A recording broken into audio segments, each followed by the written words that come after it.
Salam değerli izleyiciler. Bugün sizlerle birlikte sobada piraşki pişireceğiz. Əvvəlcə geniş bir qaba ələnmiş unu tökürük.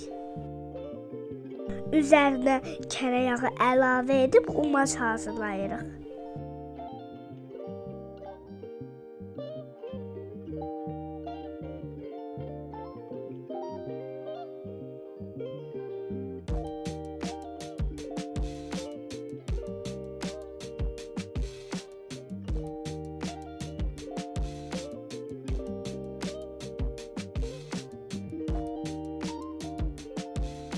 Umacın ortasını açırıq və yumurtanı, tuzu,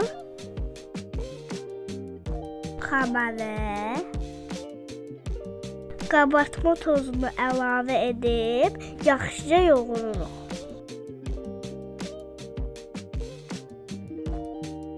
Xəmirin üzərini örtüb 1 saat soyuducuya qoyuruq.